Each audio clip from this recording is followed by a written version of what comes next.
welcome to another episode of the Cozy Cottage Crochet podcast. My name is Hannah, this is Nova, and this is a podcast all about crochet, a little bit of knitting, sometimes sewing, and generally living the yarniest life possible in St. Petersburg, Florida, where I live. Can you say hi? Hi, what you got, pretzels? Yes, it's almost nap time for this baby. So I have bribed her with the ever famous and delightful pretzel to record this intro with me. And can you blow kisses? You blow kisses to your friends? Yes, we're about 10 minutes from nap time. So anyways, I am recording this on March 31st, which means the Love Your Stash Cal is not technically over yet until tonight. So on the next podcast episode, I will have prize winners drawn. If you're looking for me anywhere on the interweb, you can find me as the Cozy Cottage Crochet on Instagram and on Facebook. And I have an email address specifically set up for this podcast. It is thecozycottagecrochet@gmail.com. That is the best way to get a hold of me. Because sometimes I miss things. Instagram or the email address. But if anything related to the podcast, please shoot me an email instead. And Nova would like to show you her toy. Who is this? Mama. Minnie. She calls it Mama, but really Minnie and Teddy. She brought them over here specifically. I said, let's make a video, and she brought her two toys. Is this Teddy? And Minnie. So the Minnie Mouse we got at Walmart for $10 because she is obsessed with Minnie Mouse. Obsessed. She will find a Minnie Mouse. She like the hidden Mickey game that they play at Disney. She could find any Mickey or Minnie anywhere in the world. She pulled this Minnie from the Easter section at Walmart. It was behind like 17 other stuffed animals, and she just went to the shelf, dug through them, and pulled out the Minnie. I don't even know how she saw the Minnie, but she saw. So it came home with us because somebody loves Minnie very much. And Teddy, she has been sleeping with Teddy. You can see he's a little, he's lived a hard life. His tail is threadbare. His seams are threadbare. This was actually my husband's Teddy when he was her age.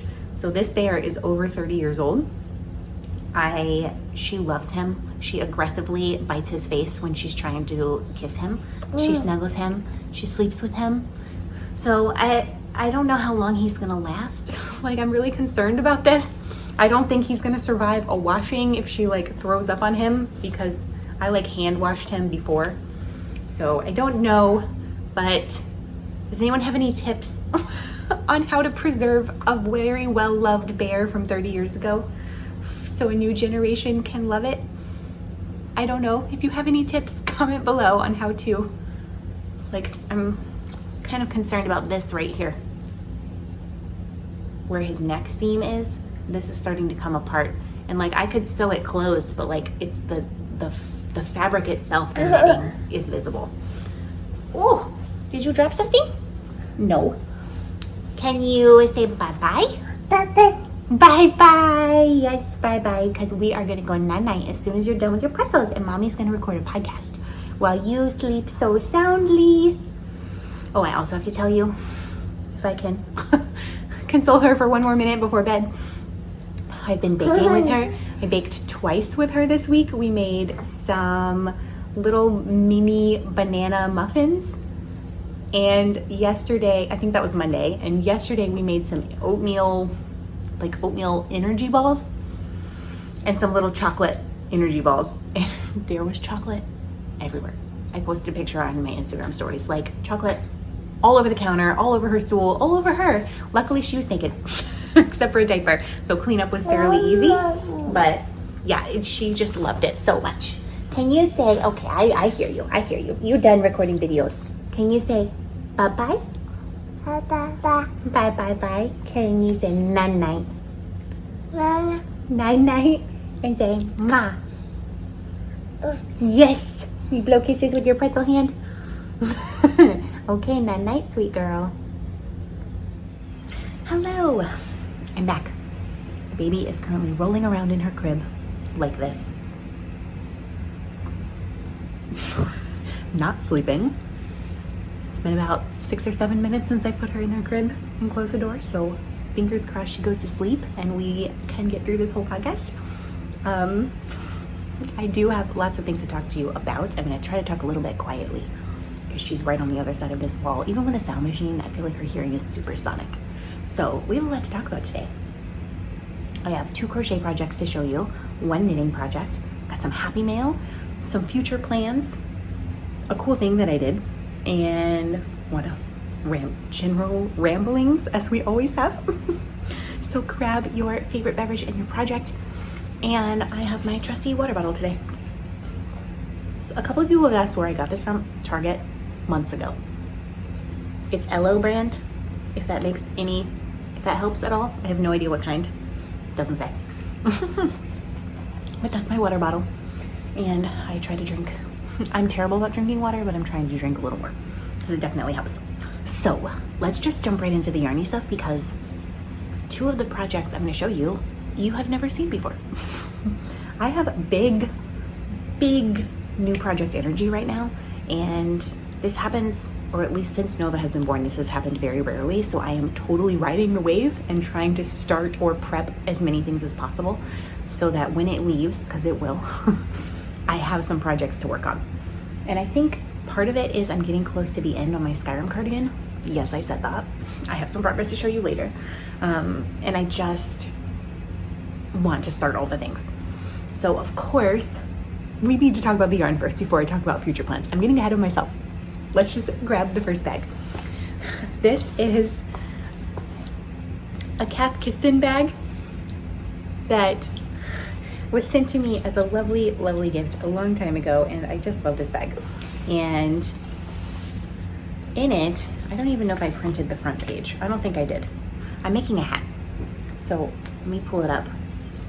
It's this hat. It's the Clio Wide Brim Fedora by Make and Do Crew. You can get this pattern on her website for free, or you can pay like a couple dollars to get a PDF. There we go. It is, I paid a couple dollars to get the PDF because I specifically did not have time to deal with copy pasting into Word and printing a couple of pages, and I needed this to be printed because I don't have my iPad usually with me. So I'm making a fedora. I don't know why, I just wanted to. And so I started it, and I've been kind of obsessed with this project. I think I have 1, 2, 3, 4, 5, 6 rounds left, maybe. So I'm using the yarn that's actually called for in the pattern. It is Lion Brand Rewind Tape yarn. I don't know. I know you can get this, I assume, on Lion Brand website, maybe Joann's. I got this off of Amazon because they were the only ones that had the color that I wanted, which was Capri Breeze. So this is the color. Lion Brand Rewind. I'm using a 5.5 millimeter hook, which is the hook called for in the pattern, and I got gauge on the first try. Can you believe that? I never get gauge. So it's very wrinkly and floppy at the moment. But for some reason, I just really wanted to make this hat. You can see there's stitch markers everywhere. Right now it looks a bit like a ridiculous bucket hat. I made the women's large, so there are 2 sizes. There's a women's small and a women's large. The small fits head sizes 21 to 22 inches, and the women's large fits 22.5 to 23.5.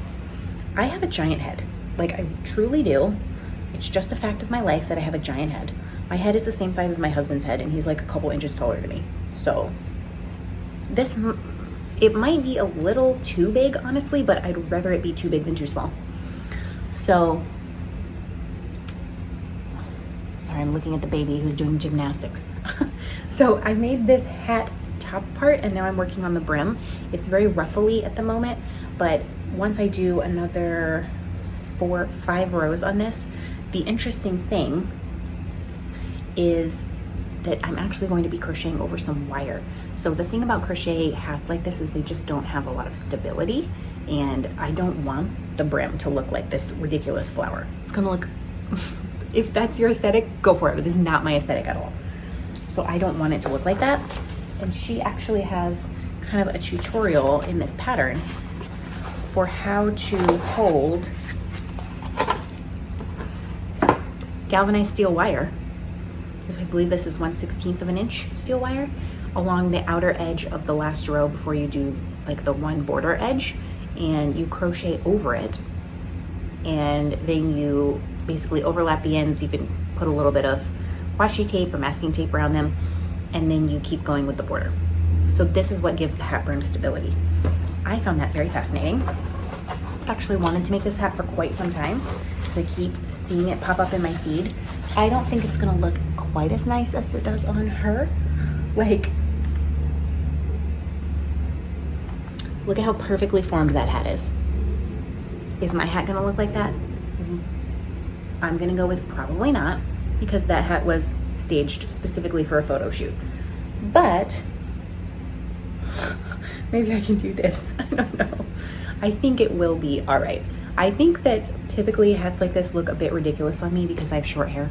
I think they look better on people with long hair, but I really kind of need a hat like this to wear outside because I have to be outside with Nova all the time, and I'm trying to keep the sun off my face, and I hate wearing baseball hats. So rewind tape yarn I found very interesting to use. It's like, this is what it looks like. It's flat. The fiber content, I want to say, is 100% polyester, 70% polyester, 30% viscose. So it's really soft, and I really have enjoyed the way that it's working up. Close up of the stitches. I like a good tape yarn. So we'll see. I'm wondering, honestly, now that I put that hat on, if maybe this part of the hat is a little too deep for me. But I think I'm gonna keep going and finish it, and if it's too big, then I'll make another one eventually. We'll see. So that's project number 1 that I have been working on.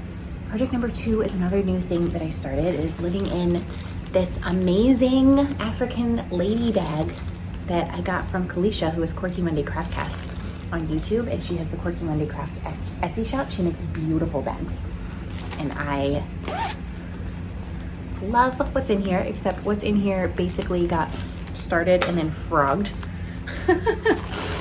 So I'm also using a 5.5mm hook for this.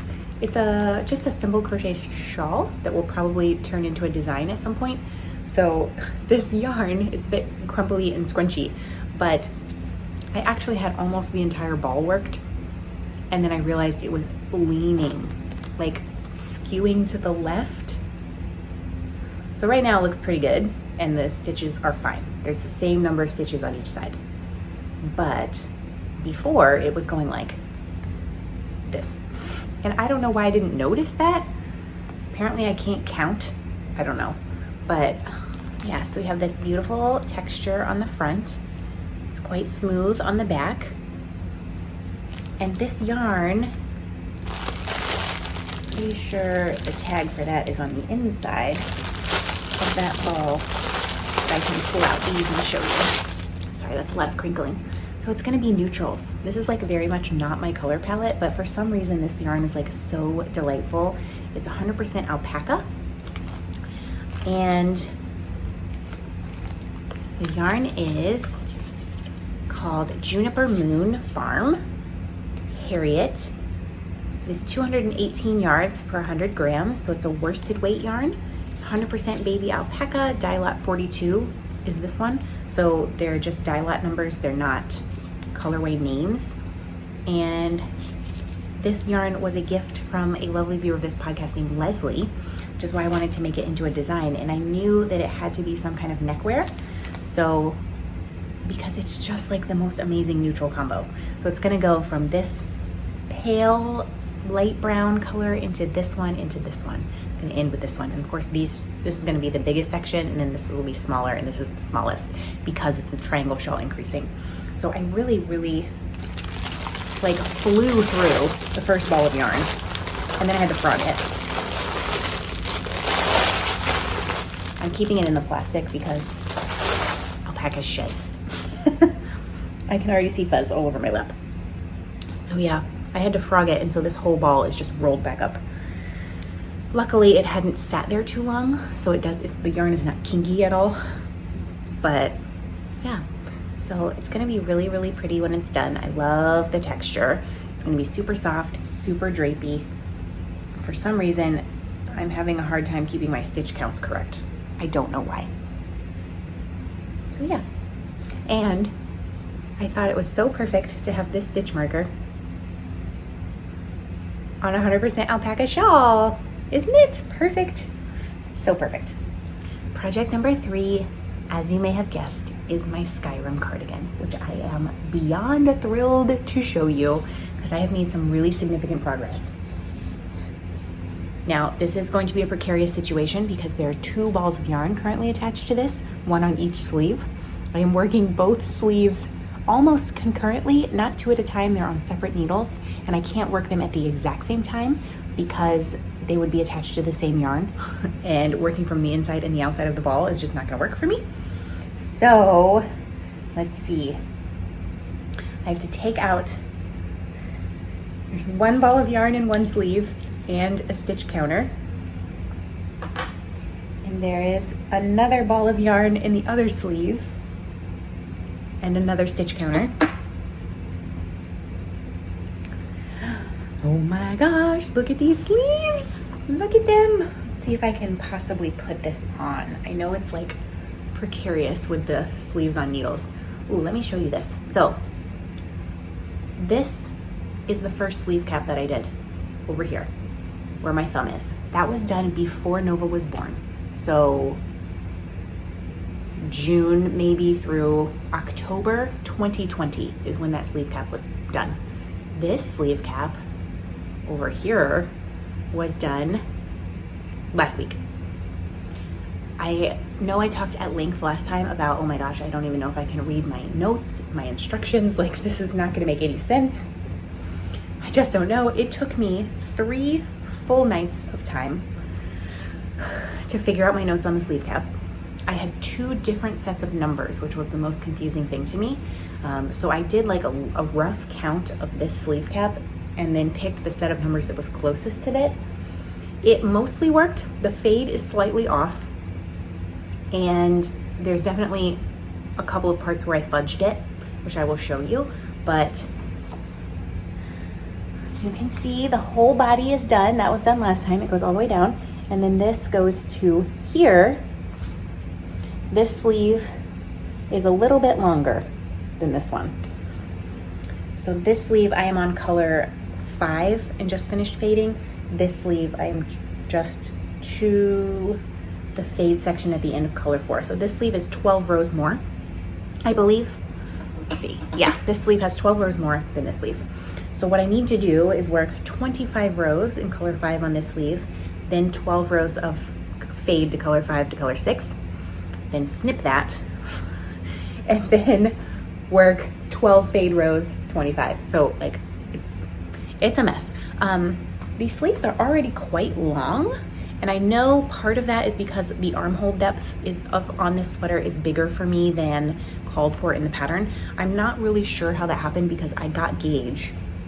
Well, I didn't get gauge, but I got row gauge. Stitch gauge I did not get, but then I adjusted and used the stitch counts for the larger size and the measurements for the smaller size. So theoretically, the armhole should have come out smaller, but I don't mind a bigger armhole. In fact, I prefer it, and I don't think it's so big that it looks bad. It's not creating a lot of extra bulk or fabric or anything right here. So my armpit ends right here. I hate things that are right up in my armpit. Makes me very uncomfortable. So there is this much extra fabric. What is that, an inch or 2? 2 inches maybe? So I know that that's probably more than some people would like, but I really prefer that armhole, especially on a sweater. It just makes me much more comfortable. So the pattern says I think that I need to work like 19 3/4 inches possibly before I start the ribbing for the sleeve, and I don't think I'm gonna work that long. I'm just gonna keep trying it on as I go because my arms are not as long as most people's arms, and I have run into this multiple times when making sweaters. One of the first ones where I was like, oh my gosh, this is a problem is the Christmas cardigan that I made that was like all cabled all over. The arms were so long and I was like, what is wrong? And then I realized I should be going based on my own measurements and not the measurements in the pattern necessarily for my arms, because they're just not as long perhaps as other people. So I don't know where your arm hits. My wrist and my hip bone are pretty much aligned. I still have how many decreases to do? 1, 2, 3, 4, 5, 6, 7, 8, 9, 10 decreases. And I'm decreasing every 7th round currently. So that's 70 more rows, which would be 7 more inches-ish. I think I'm getting about 10 rows to the inch. So I think 7 more inches might actually work on the decrease front for this sleeve, because that'll put me right about here. I may either not do the last couple of decreases because there's two more rounds of sleeve cuff ribbing, 2 more inches of sleeve cuff ribbing at the end.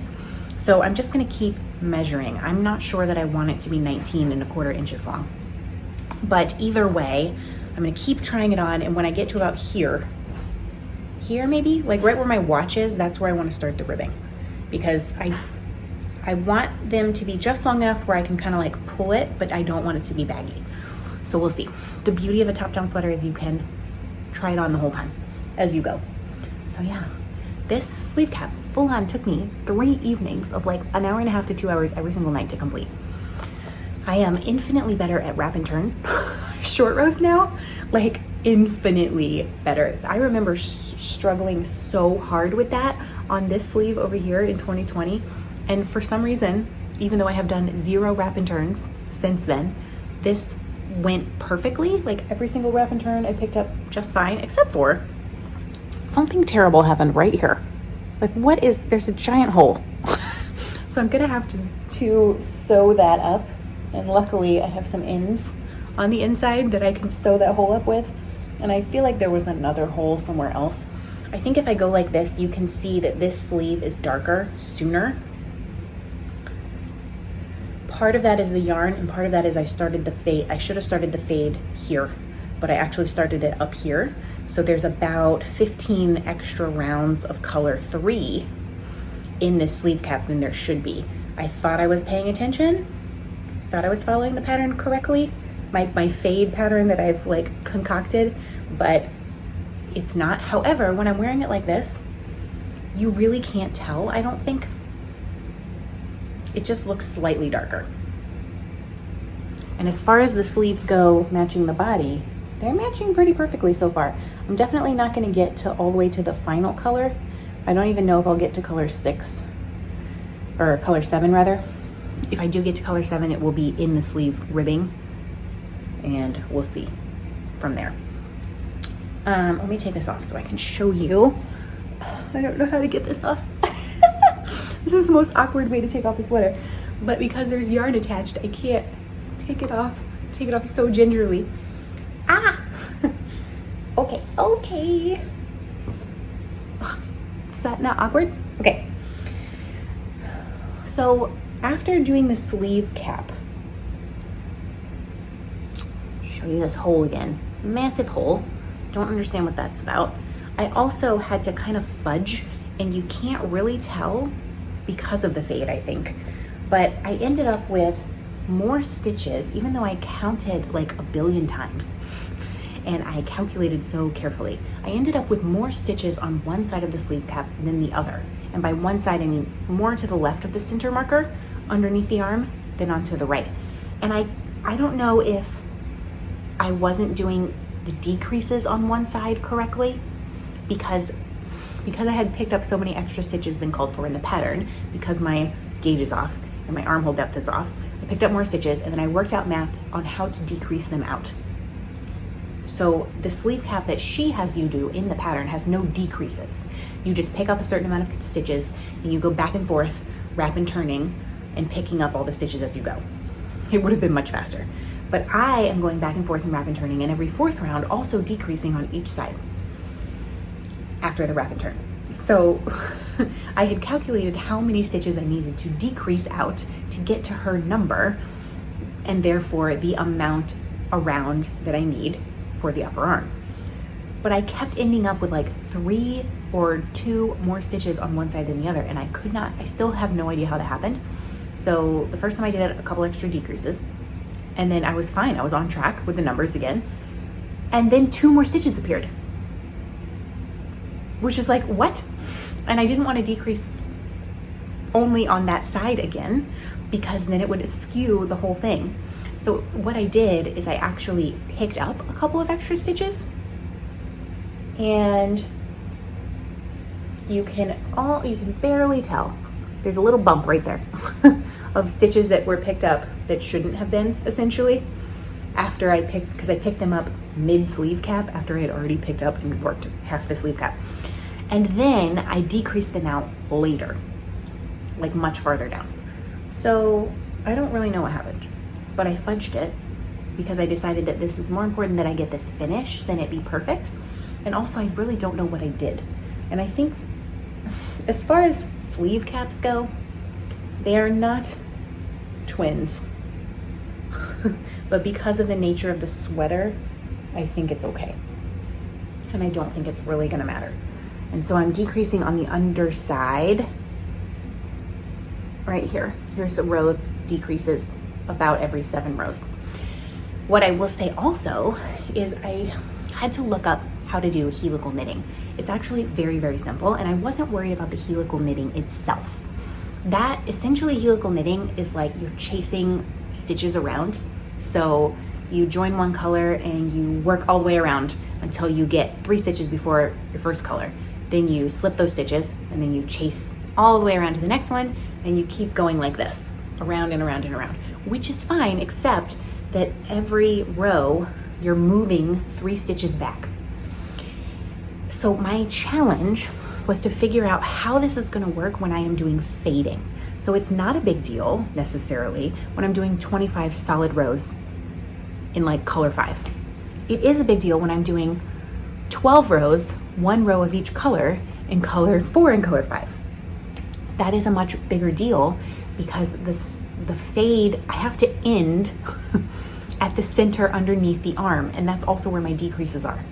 So I did not want to have the end of the yarn in the middle of the outside of the sleeve. It's also going to throw off my 12 fade rows numbers, right? So what I ended up doing after some trial and error is I joined after the center stitch marker, center under the arm, the second color, went around, stopped 3 stitches before, picked up the other color, went around, stopped 3 stitches before. So I did that like 2 times, and then instead of just keep going backwards, like moving the stitch moving the point 3 rows every single time, I actually would pain in the butt.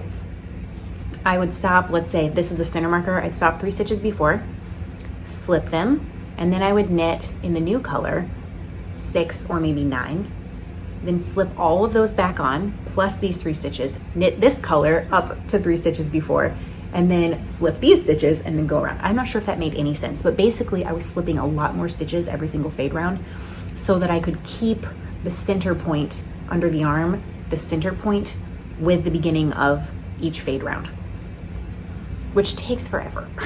It takes forever. The good thing about sleeves is they decrease. So it is going faster and faster. And it's worth it for the look that I want. Like I'm not gonna spend this much time, 2.5 or more years on something and not be happy with it. And I am very happy with it. I think if I had like a full day, just a whole day to work on this, that I could potentially have it done. Because really, I mean, 7 inches, that's a lot. Or it's really 9 inches. If I'm doing 9 inches on each sleeve still, that's a lot. But I think if I had a full day, I could do it. But of course I don't. I don't have a full day any more than most of us do. So I'm just gonna keep plugging away at this because I'm so close to the end that like, and just putting it on right now to show y'all, oh, it just made me so happy. Like it fits so perfectly. This is my Mission Impossible Now project. And I cannot believe it is this close to being finished. It's just like mind blowing to me. So I'm sorry I'm looking down. I'm trying to like put each of the balls of yarn back inside their sleeves with their stitch counters, and then fold it and then roll it up like a sausage, like so.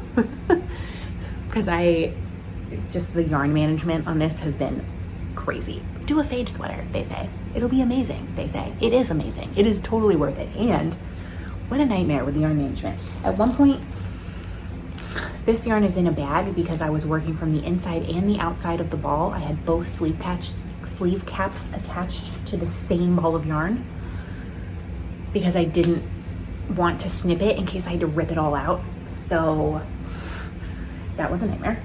I will show you. I'm probably gonna re-ball all of these once I'm done. This is color 1. This is how much I have left. This is color 2. Actually, I have a fair amount of color 2 left. Color 3, it looks like a fair amount, but it's really, there is not much left. I'm thinking probably color 3 is the one that I will have the least amount of yarn left on. And then color 4 and 5 are both attached to my sweater currently. This is colorway 6, 7. I really hope the sleeves end on 7. 7 is my favorite one. And then 8 is the darkest one. So yeah, I'm interested to see how much yarn this is actually going to take. Especially because in the pattern, let's see, how much yarn does it say? For the size that I would be making without adjustments. 1, 2, 3, 4, 5. It says I need 5 skeins of 100 gram fingering weight, and I'm using 8, but I'm also doing a lot more stitches than called for because of my gauge issues. So I'm interested to see how much yarn it actually took and how much the final garment weighs. Is it possible that the sleeves will be done the next time I podcast? It's possible. Probable, I don't know. But that just feels like a huge progress that has been made. So because I'm getting so close to the end on the Skyrim cardigan, and I'm like not starting any other huge projects until that is done. That's why I'm making a hat, because that's really small and simple. Working on a shawl, because that's small and simple. But I do have some sweater projects that are coming down the pike that will be happening. The first one being my last Ray sweater, which I have yet to finish swatching for. That is, it's buried in my WIP basket, so I'm not gonna go get it. But as soon as I start working on that, when the Skyrim cardigan is done, you will see how amazing it will be. So that one's coming. It's gonna be in pink yarn. Then I'll show you the picture. I don't have yarn picked out for this yet. This yarn will definitely be coming from Stash. I'm just not sure what yarn to use yet because the pattern calls for cotton, a cotton DK. I am thinking about reworking the math on this entire thing so that I can make it in a fingering weight yarn, because that is what I will wear. It is called The Wind Song Ruana by Amanda Arts. Let me show it to you on a person. It's so pretty. It's exactly my style. That kind of flowy, boxy kind of shape. I got this pattern as part of the Get Your Yarn Wishes Granted, and I just haven't decided what yarn I want to use yet. I may even go to a sport weight yarn possibly, but I'm definitely not gonna make it in DK because it's just gonna be too hot for Florida. So that is at some point coming when I can get into my stash and dig around. And then the other sweater that will be made is this. When I saw this, it stopped me in my tracks. I immediately went and like downloaded this pattern. I was like, oh my gosh, like I have to make this. I have to. And do you know what irritates me more than anything in the world? I swore, this is why you never say never, right? I will never start knitting. Oh, you probably will. I will never make socks. You probably will. I will never, just don't say stuff like that, okay? Because I said, I will never knit another sweater that has a knitted on collar, the one that I can't knit in a circle and then steek, because I don't want to be bothered with purling like I've been purling my life away on this Skyrim cardigan. And what did I find? A sweater that has a knitted on collar that I'm gonna have to purl. Why do I do this to myself? So this is the sweater. It's called the Darjeeling cardigan by Olive and Knitting for Olive is what it's called. How beautiful is that? I don't know why I am obsessed with this, but I am obsessed with it. And here's where the issues start. I am obsessed, and I'm gonna have to do a lot of calculating. Number one, this pattern has no photos on a human body. I found some on Instagram of projects that have been done. There's a couple of projects on Ravelry that have been done, but in the pattern, there are no photos on a human body. So that's problem number one. Problem number two, no schematic. It is a pet peeve of mine, like irritates every molecule of my soul, when patterns for garments do not have schematics.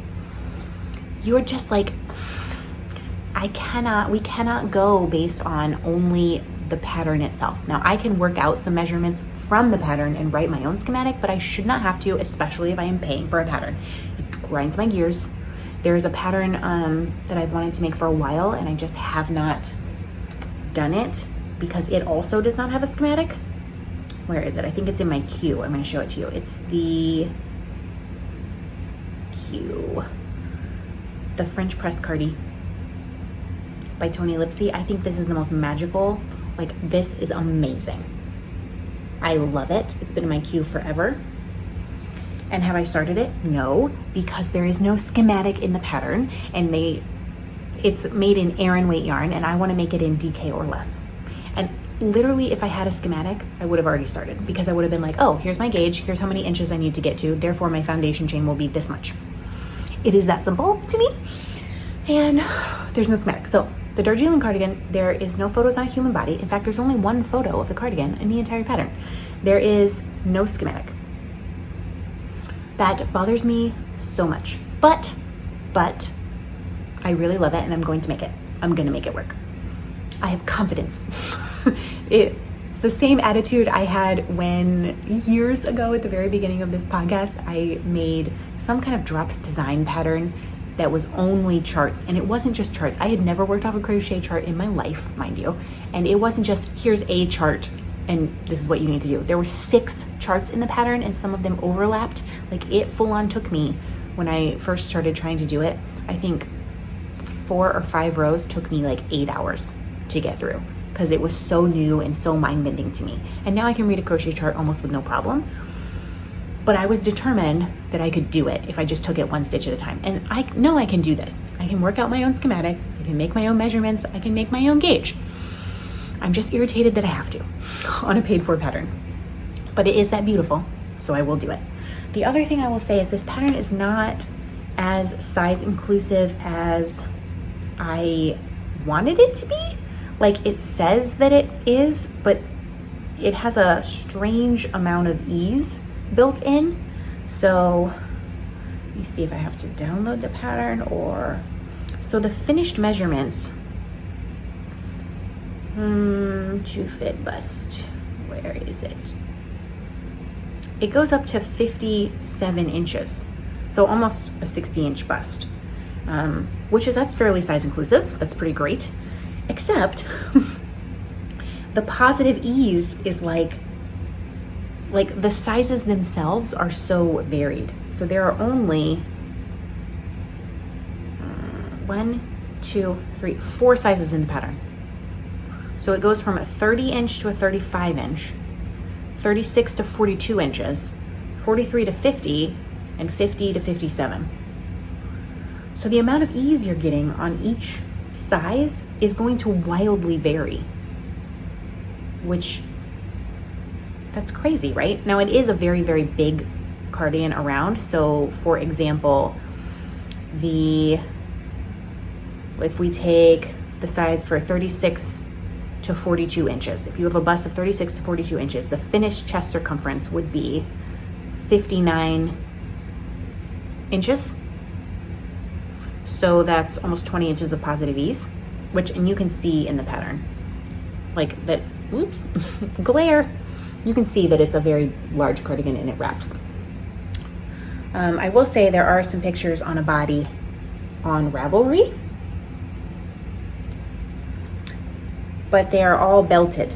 So not a single one of them is a flat lay of like what the actual thing looks like, not, you know, like not wrapped, which I find interesting. So the other thing about this pattern is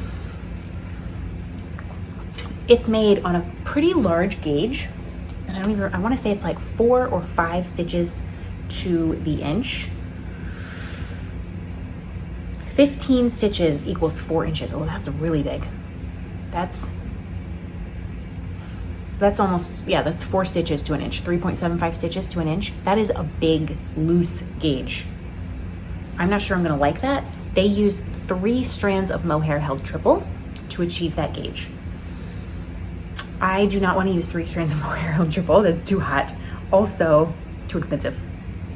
But what I would love to do is hold 1 strand of mohair together with a fingering weight. And so what I did is I went on a quest. The yarn that I'm going to be making this cardigan in is this. This is yarn that I got from the Kickstarter that I purchased when Nova was a month or 2 old. It is Ula plus Leah, which is Mongolian yarn, and it's truly fabulous. It's 100% baby yak wool in antique ruby. I got 7 of these skeins. I've never worked with baby yak before. It is so soft, so delightful. And then I also purchased a sweater's quantity in like navy blue wool from them. But this is baby yak. It's the most magical. It's so magical. It came all the way from Mongolia. It's like sustainably raised, sustainably farmed. I talked at length about this Kickstarter before, but they do still have some yarn on the Ula plus Leah website. If you just Google Ula plus Leah, it will pop up and you can see their yarns. It's not at Kickstarter prices, of course, but it's just so good. So this is the color that I want to use. This is 400 meters, 430 yards for 100 grams. So I want to hold this double with a strand of mohair. I went through the mohair that I have in my stash. And what I really wanted was something that would match perfectly to this. And there wasn't anything that like really stood out to me. So I started looking online. And what I ended up doing is actually making a yarn purchase, which is very rare for me. But I used the support that my patrons have given me over the last couple of months to make this yarn purchase. And that's the first time I've done that. That's like the whole point of the Patreon, is actually to support this channel. And I've used it, of course, for like shipping and things like that. But throughout 2020, all of the money that came in through Patreon actually gave me 2 extra weeks of maternity leave. So when I had Nova, I was able to stay home with her completely for 6 weeks instead of 4, which was a huge. And then basically most of 2021, I used that money to fix my teeth because my teeth are terrible. As you know, I had mouth surgery just recently. So I'm sure I'm gonna go back to the dentist I think in May for another set of x-rays, and they're gonna tell me every other tooth has to be dealt with. But in the meantime, I was like, oh my gosh, I have this lull in like pressing expenses of life. Let me use this for what it's intended for, which is to support this channel and create content. And so I went on this quest. I was like, we are gonna find the perfect yarn. I put it out on Instagram. So many people sent suggestions in, and I started matching. I would go on the website. There were probably 8 or 10 kinds of mohair that were suggested in a maroon burgundy type color. And I would go on the website and then put up polls. So the ones that had the most votes from people on Instagram, that is what I did more research into. And the 2 top ones were a Pearl Soho mohair silk and a Tynn, Tynn, Tynn or Tyne. I've never heard of them before, but that they also have mohair that you can get. And so they were pretty evenly split on people being like, these are the best 2 ones. So on the surface, it looked as though the Tynn mohair would work better because it looked on the picture like it would match perfectly. However, this is a pro tip. It is very hard to photograph anything in the red burgundy family. And so the Tynn mohair picture on their website looked like it would match perfectly. And the Pearl Soho one looked like it would be a little too dark. But then I first Googled each of them to just see if any other yarn stores or places were selling them and had different stock photos. And right away I noticed that the Tynn mohair was like coming up really red as opposed to burgundy. I was like, okay. And then I went on Ravelry. And did you know that you can search yarn on Ravelry? So I searched the 10 mohair. I think it was like boysenberry something. That was the colorway. And I searched the Pearl Soho Tussock in whatever color that was. Maybe Pearl Soho's boysenberry. I don't know. Whatever the colorway name was. And I looked at pictures of yarn that people had in their stashes. And again, the 10 yarn was coming up very red. And then I looked at patterns or projects that used that yarn on Ravelry. And it, of course, because it's mohair, almost all of them were held double with something else. But overall, it gave me a much better idea of how that yarn was going to work up in real life. And the Pearl Soho came up a little bit darker, a little more marled texture. And that really was the look I'm going for with this. And the 10 mohair came up much more red. So after doing all that research, I did not think that it was going to go perfectly with this, because this is so maroon, so burgundy, and that was coming up more red. It would really make the whole cardigan brighter, and actually what I want is it to be darker. So all of that to say, if you ever have a question about what yarn looks like, if it's not some random obscure yarn, if it's like a fairly large yarn company, you can probably find photos of it in people's stashes and in projects on Ravelry, and this is such a great tool to make your decision. So I ended up going with the Pearl Soho, and it just arrived last night. And I'm going to show you how amazing it is. It's Pearl Soho Tussock, which is 60% kid mohair and 40% silk. This is the colorway boysenberry. So I think the 10 mohair would have been like dark Merlot or something, red Merlot. Yes. So you can see this is not an exact match, right? It's not. This is a little bit more purple almost, and it's a little bit darker, but it doesn't have those bright red undertones. So when this marls together, I have a feeling that it's going to look kind of similar to the hat that I made, that I finished in the last episode, that had Ice Yarns mohair held double with a kind of reddish burgundy fingering weight yarn. I think that this is going to come up absolutely gorgeous and give me exactly the color look that I'm going for. So I ordered, let's see, there's 430 yards for each of these, and there is 328 yards. You can only get this in 25 gram skeins. Ridiculous. But one thing, it doesn't say it anywhere on here, but one thing I really liked on this, on their website, is Pearl Soho has a blurb about how this particular yarn is like very sustainable and like very environmentally friendly, which I thought was really cool. So this will not be wound or swatched or anything until the Skyrim cardigan is done. And it may not even be wound then. I may still swatch for the Last Array sweater first. But overall, that is a project coming down the pike.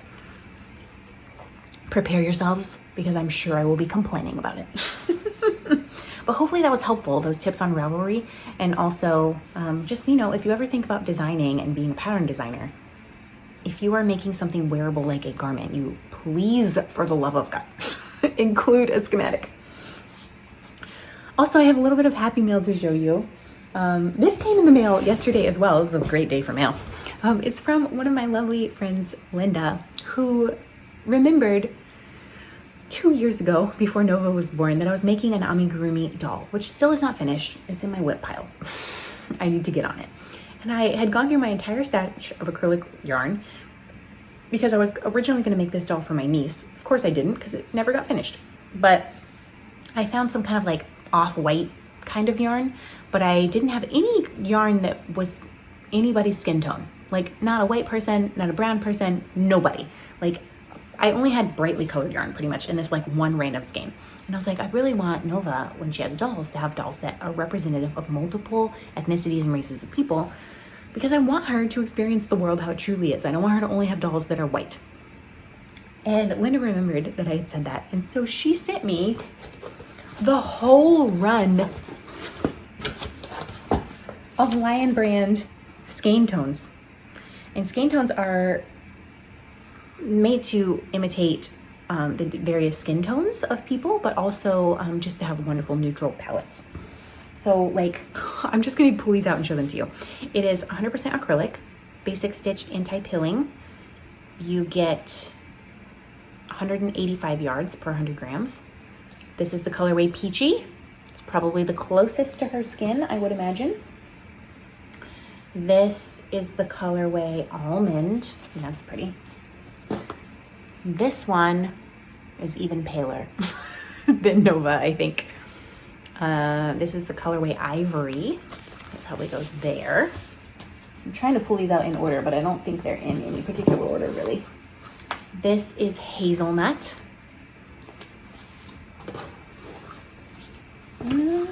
This one is Cedarwood. Nutmeg. Ooh, I like nutmeg. See, they're getting a little bit darker. I'm definitely not gonna be able to hold all of these. Honey. Ooh, how pretty is that? That's amazing. Can you imagine? I would love to have skin that color. So beautiful. This is Truffle. That does look like a truffle, doesn't it? Like a dusted, cocoa dusted truffle. This is Adobe, which is very aptly named, I think. This one is Mahogany. That is so pretty. That's such a pretty brown. And this one is Cocoa. I also love that brown. And then the last one is Ebony. So, oh my gosh, let's put them on that. There's 100 grams. I don't even know how many that was. A lot. It's one of every single one of their colors, which is crazy. And now I really do have to make Nova some dolls for sure. And I will be making her dolls. And I think with 100 grams, you could totally get a doll, like a full doll probably, and like hair on another doll if you wanted to like mix and match. So I think that will be really cool. Amigurumi is something I don't make very often because it hurts my arm and my hand a lot. But I do want to make her some dolls. That is a goal of mine. So yeah, maybe I can finish the one that's been in my WIP pile since 2020 first, because I had 2 legs done and a head. I really need to finish it.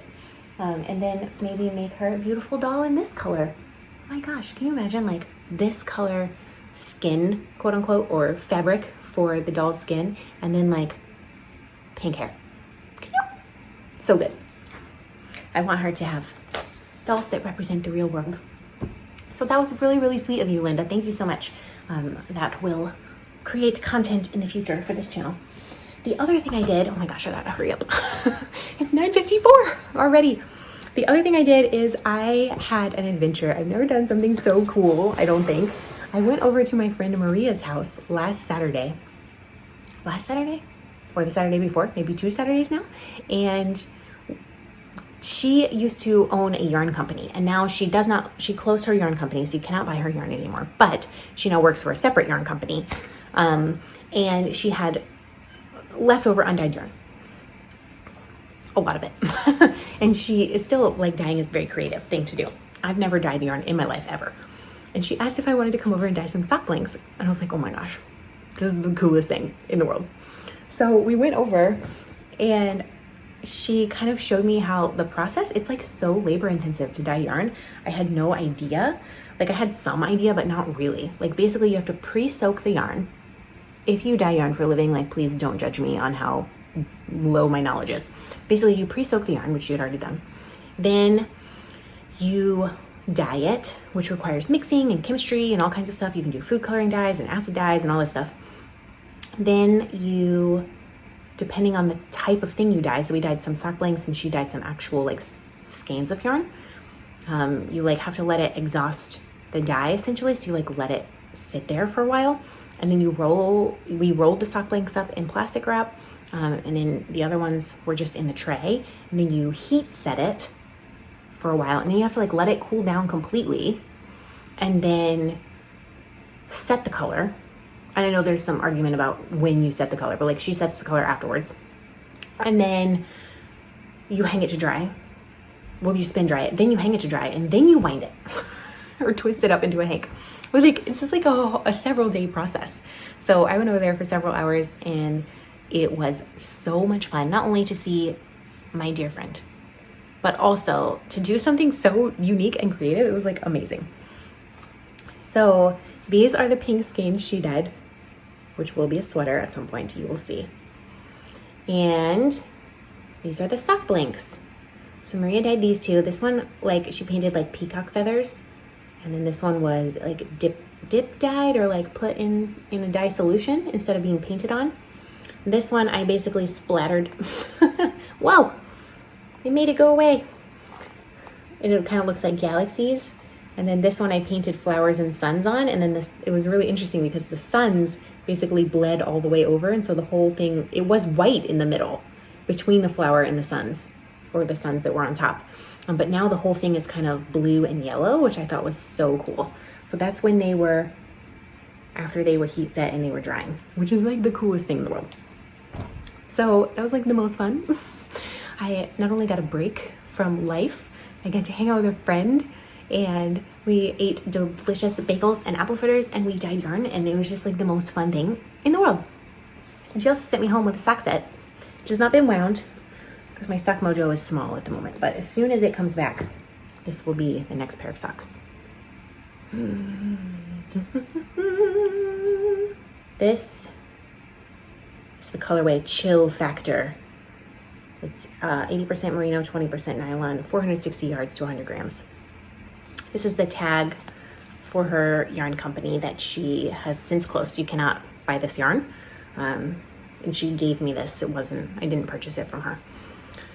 And yeah, and there's a mini to go with it that I think goes more perfectly than anything in the world. So this will definitely be a pair of socks with contrast toes, heels, and cuffs. And she did not have to give me yarn to come home with. Dyeing yarn was already such a gift. It was amazing. It was so much fun. How lucky am I that I have a friend who dyes yarn? That's crazy. And I have a couple more minutes, so let's see what else has been going on. Today is Thursday. It's my day off, although I do have to do one work thing later when Nova's sleeping again. Nova has gone to the babysitter last week and this week for 2 days for 3 hours each day.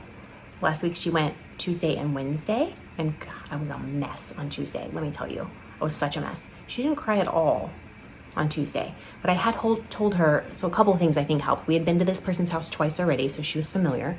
There's other kids there, so she was like, okay, I have friends. And I told her about 100 times what was happening. I would say, Nova, we're gonna go to Miss Diane's house, and Mama's gonna go to work. Mama's gonna go to work, and then after lunch, Mama will come back and get you. Mama always comes back. And she knows the whole go to work thing because that's what I say to her on Friday mornings when my mom watches to her. And that's what I say every morning to her when my husband goes from the kitchen to his office in the back where he stays all day. So he's like, Daddy's going to work. We'll see Daddy later. So like that's kind of been in her head. So I think all of that really helped. When I said, okay, Mama's going to go to work, she had this look of like panic on her face. And I said, Mama's going to work. Mama will come back. And she was like, oh, okay. Like I could see it registering that she knew those words and knew what they meant. She didn't cry at all the first day. And the second day she did fuss a little bit, but she was mostly fine.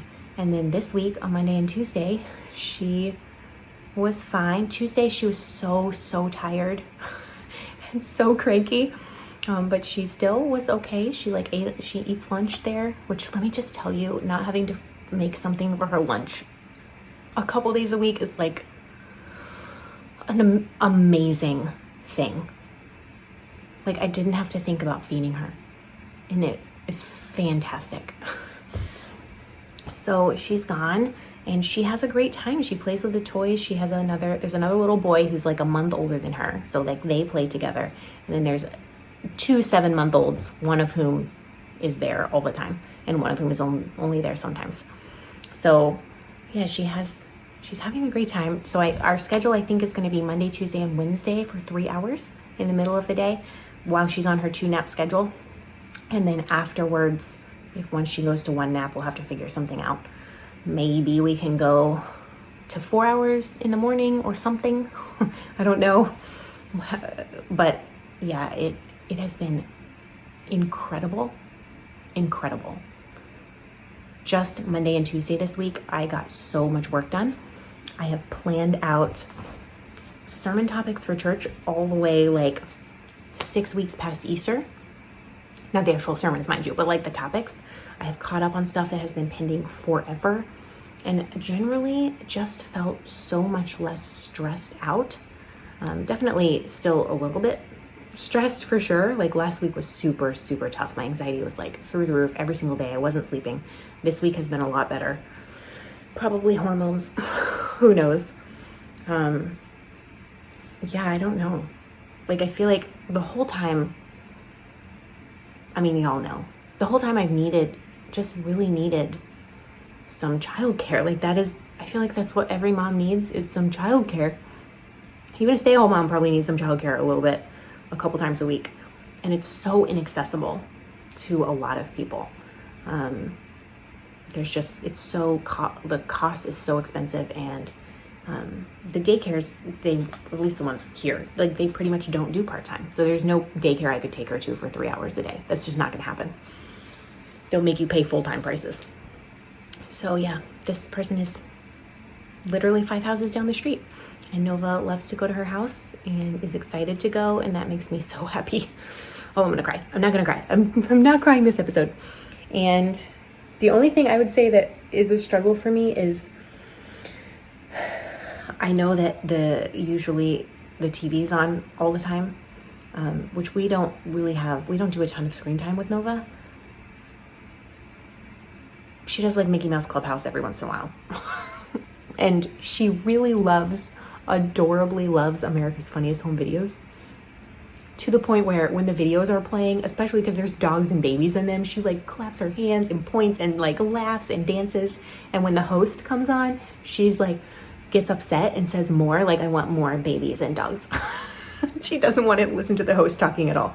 So we watch a little bit of that, but I would say like in a week, she maybe gets 2 hours, 2.5 hours of screen time total in a whole week. So the TV's on all 3 hours pretty much that she's there. And it's like very kid-friendly stuff. It's like little toddler dance music videos and like stuff. So I don't actually think it's harming her. It's just something I have to work through. Like she has her process. She is babysitting.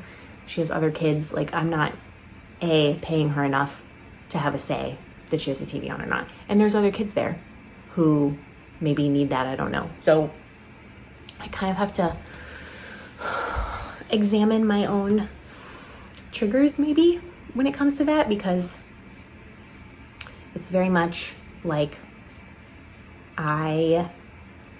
for some reason that makes me feel bad, like guilty, like, oh, she's over there watching TV. She's not. She probably doesn't even care.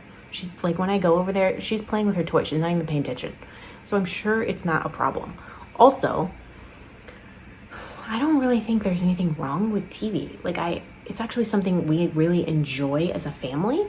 Like Josiah and I really enjoy TV. We love to watch shows.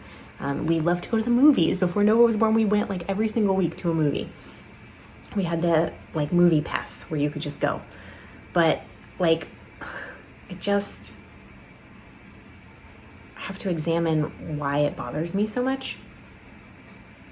Because it doesn't bother me enough to not have the childcare, because I desperately need the childcare. And I think it's a question of what's more important. And what's more important to me right now is that I have time to focus on work. And I know she is well taken care of, and she's loved, and she has friends, and she has toys, and she's delighted and happy. And I don't have to feed her when she goes over there.